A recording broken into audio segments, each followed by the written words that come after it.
Hari ini 9 Zulhijjah pemirsa, jemaah haji dari seluruh dunia melaksanakan rukun haji paling utama, yakni wukuf di Arafah. Lantas bagaimana sejarah dan makna wukuf di Padang Arafah? Kita akan membahasnya dengan Wakil Ketua MUI, Buya Anwar Abbas. Assalamualaikum warahmatullahi wabarakatuh, selamat pagi Buya.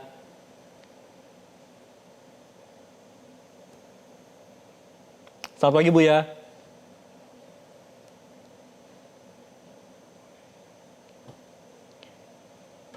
Baik, mohon izin Buya, kita akan coba kembali. Buya, mohon izin masih ke mute sepertinya. Assalamualaikum Buya.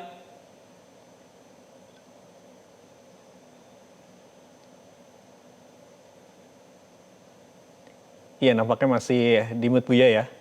Kita nanti akan mencoba kembali pemirsa untuk menanyakan kepada Wakil Ketua MUI Buya Anwar Abbas berkaitan dengan makna wukuf di Padang Arafah. Oke, pemirsa seperti kita sudah terhubung kembali dengan Buya Anwar Abbas. Assalamualaikum Buya, sudah mendengar suara kami di studio?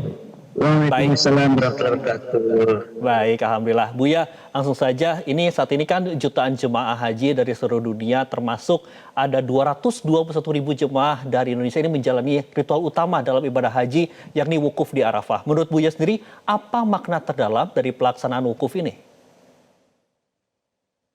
Yang pertama, menyadarkan manusia akan arti pentingnya mereka tunduk dan patuh kepada Allah Subhanahu wa taala. Ya, sehingga mereka dari berbagai daerah, dari berbagai negara datang ke Arafah berkumpul, ya itu kan karena dipanggil oleh Allah Subhanahu wa taala. Jadi mereka sekarang memperlihatkan kepada dunia atau kepada Allah sendiri bahwa mereka adalah hamba-hambanya yang tunduk dan patuh kepadanya. Yang pertama. Yang kedua adalah peristiwa Arafah ini menyadarkan kita akan kebersamaan, ya, di mana akan kita memakai pakaian ihram yang sama, ya, tanpa ada pembedaan-pembedaan, ya, kecuali warna kulit yang memang sudah ditakdirkan oleh Allah Subhanahu wa taala. Sementara kalau dalam hal pakaian, dalam hal-hal yang bersifat duniawiah, kita adalah sama. Baik dia berstatus sebagai presiden, sebagai menteri, sebagai rakyat biasa, itu posisinya adalah sama di mata Allah Subhanahu wa taala. Yang ketiga adalah ini melambangkan persatuan dan kesatuan, ya.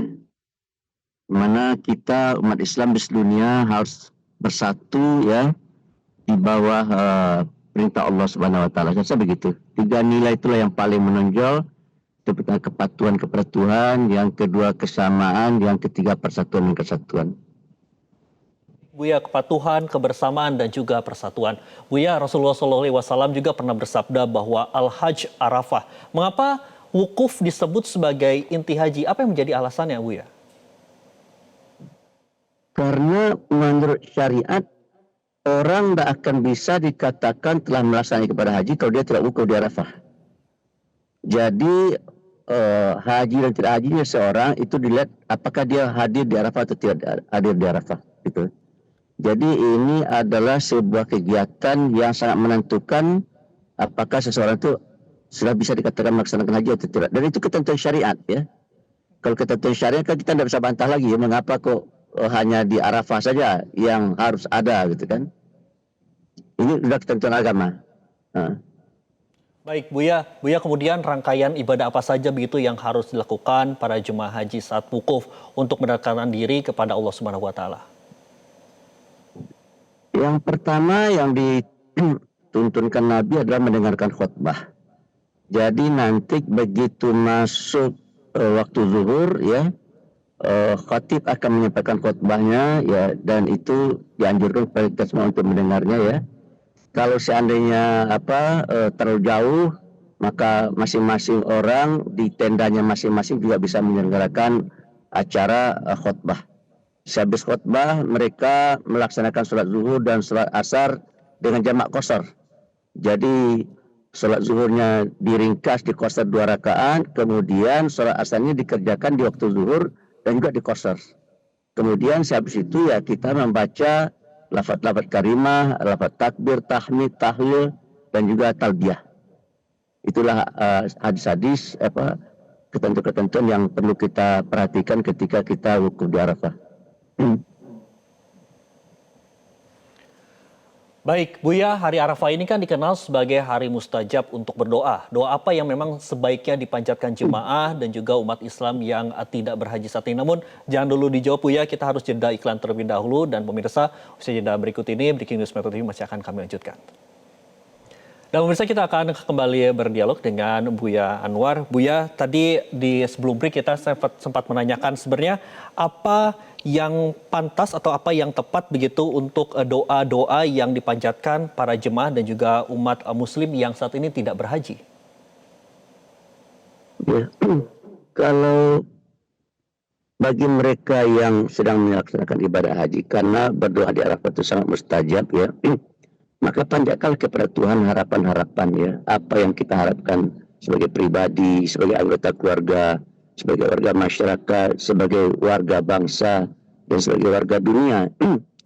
Karena kita yakin dan percaya jika doa kita dijabah oleh Allah, maka tentu kebaikan dan kemaslahatan yang akan kita dapat dan akan kita terima.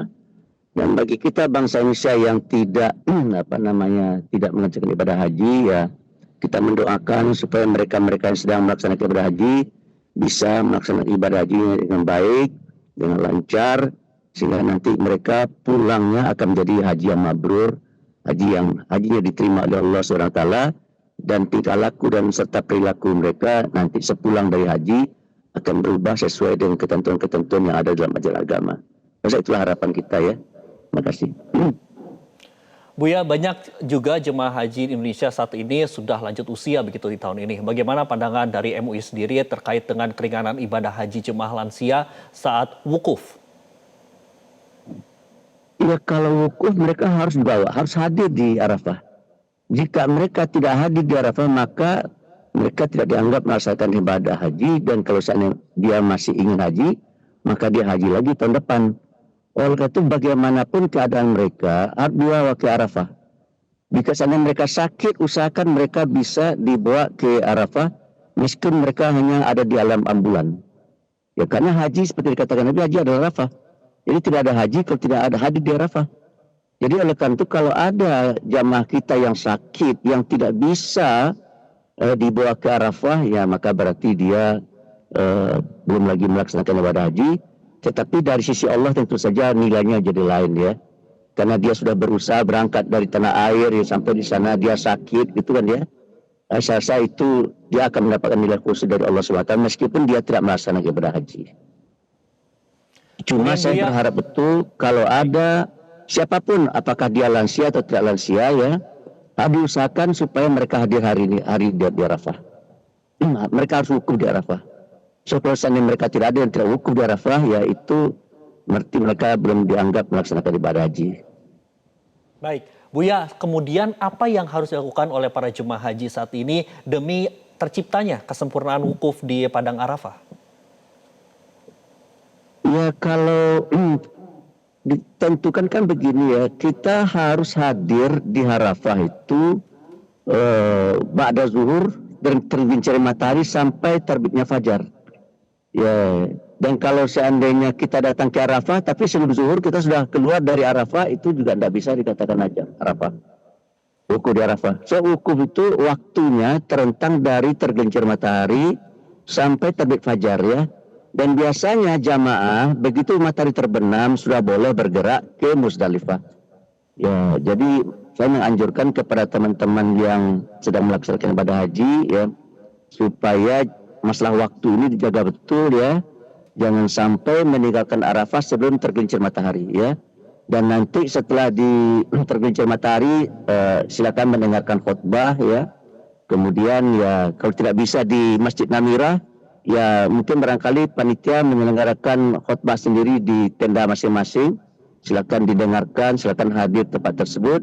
Kemudian lakukanlah salat zuhur dan qasar, salat zuhur dan asar dengan dijamak dengan cara qasar.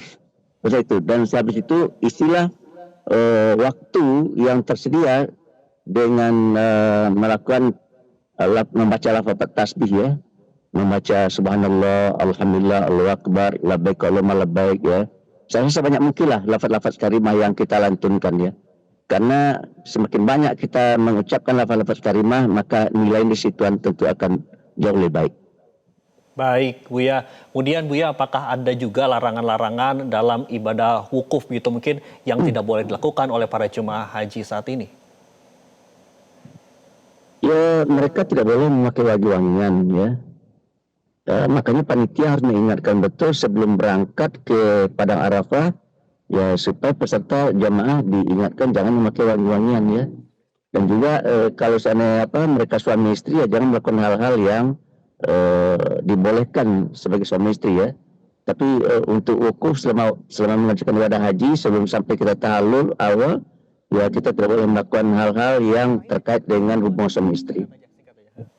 Dan juga tidak Baik. boleh merusak tanaman, kalau ada tanaman di sana tidak boleh kita ganggu. Baik Buya, singkat saja terakhir bagi umat Islam di Indonesia yang saat ini sedang menyaksikan siaran ini, apa amalan dan juga sunnah yang bisa dilakukan hari ini untuk ikut bisa merasakan keberkahan di hari Arafah? Ya, menurut saya ya dengan adanya kegiatan sesudah kita melaksanakan ibadah haji di sana ya, bagi yang belum mengerjakan ibadah haji ya berdoalah kepada Tuhan supaya mereka juga bisa diberi kesempatan untuk melaksanakan haji seperti sesudah mereka sekarang ini yang ada di Arafah. Saya rasa itu yang paling penting juga. Karena ini mengerjakan ibadah haji itu salah satu rukun Islam ya, rukun Islam yang kelima. Dan mudah-mudahan saja saya terus terang melihat ya, barang siapa yang punya niat kuat untuk melaksanakan ibadah haji, maka oleh Allah akan diberi kesempatan. Sudah banyak sekali orang yang saya lihat yang punya tekad yang kuat, ya ternyata dia bisa melaksanakan ibadah haji sesuai yang diinginkan. Baik, terima kasih Wakil Ketua MUI, Buya Anwar Abbas telah bergabung bersama kami di Breaking News Metro TV. Jelajahi cara baru mendapatkan informasi. Download Metro TV Extend sekarang.